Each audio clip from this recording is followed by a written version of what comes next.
Today I'm going to put Zazzle up against CafePress. Which site is better, which one makes money, and which one should you choose?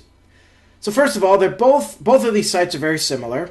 You upload your artwork and photography work, or even, sayings that you write, and then you place them on products such as t-shirts and sweatshirts and mugs and coffee cups and mouse pads and pillows and teddy bears and all kinds of cool things.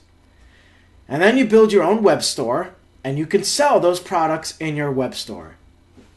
So that's great because you don't have to have any inventory. You don't have to do any shipping. You simply create the artwork, and then they make the products for you.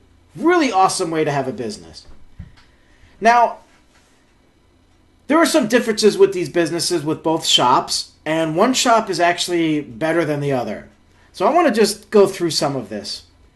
CafePress, I believe, existed before Zazzle, but I'm not totally sure about that. But I joined CafePress almost 10 years ago.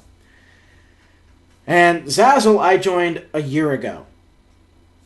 What I have found is that Zazzle is more user-friendly. I could upload my image once and then go put it on a bunch of products and format everything correctly. Where CafePress, I had to actually custom make my one image like 10 or 20 different ways so that it could fit perfectly on CafePress's products. So Zazzle has a way of being able to make those adjustments after you upload. So that's fantastic. And that's how you get a lot of products. With CafePress, I found that the whole system wasn't as easy to use. And originally, they would charge you a fee to have your store. I don't think they do that anymore because for some reason I don't get charged, but my store is still online. Zazzle does not charge you for your own store. They get paid when your products sell, just like you will get paid. So that's that. There's not a lot to say here when it comes to both places because the products for the most part are similar. But Zazzle is always adding more products every week from what I can see compared to CafePress. And they've got some unique stuff like, wrapping paper. They have, what was some of the cool stuff I've seen that CafePress doesn't have? I can't think of it right now. I know CafePress used to do books. I don't know if they do books anymore, but I remember getting a book. That's how I discovered them. That was published through CafePress. So that was a pretty cool thing. But I'm not sure if they do that anymore. Anyways, I'm going to give you some tips on what to do, and then I'm going to tell you which shop I suggest.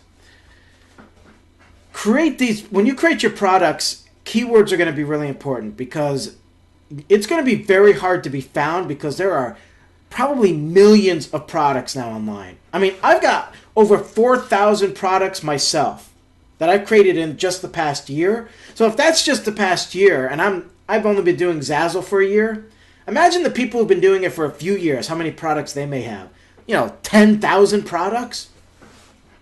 So you're going to want to create special things. You don't want to go with the status quo, something that's so common, that everybody's going to have, and your product's not going to be unique, and you're just not going to make money.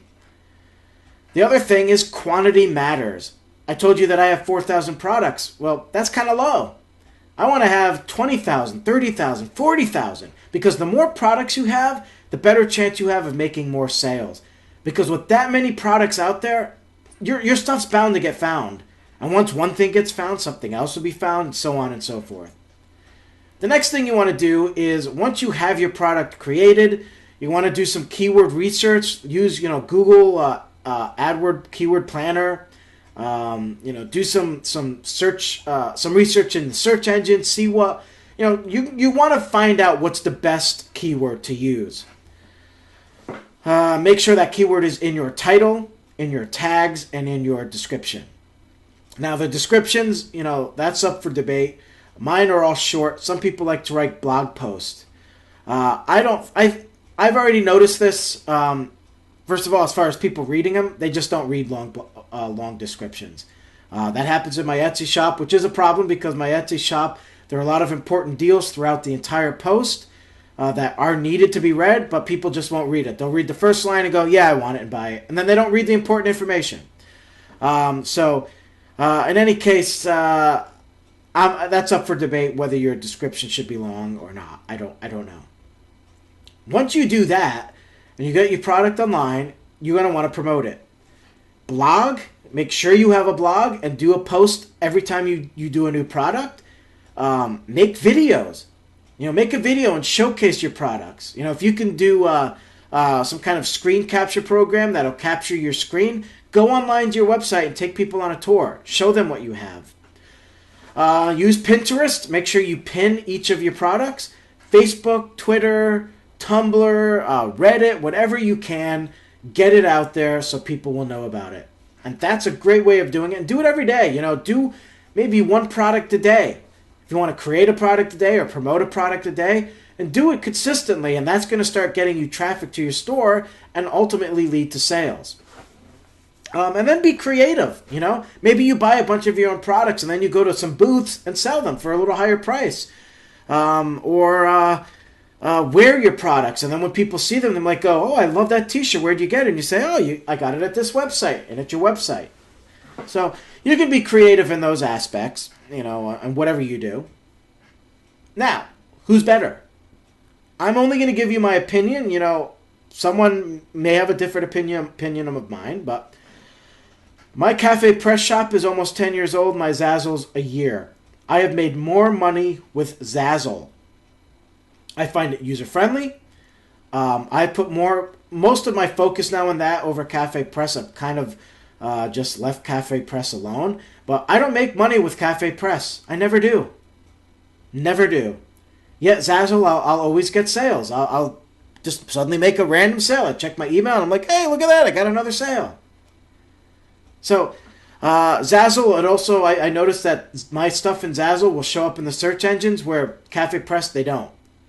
I don't know if CafePress is, old school and they haven't updated themselves to be better and they're just not showing up in the search engines. I don't know what their deal is, but Zazzle, I will show up. So that's my opinion. I like Zazzle over CafePress.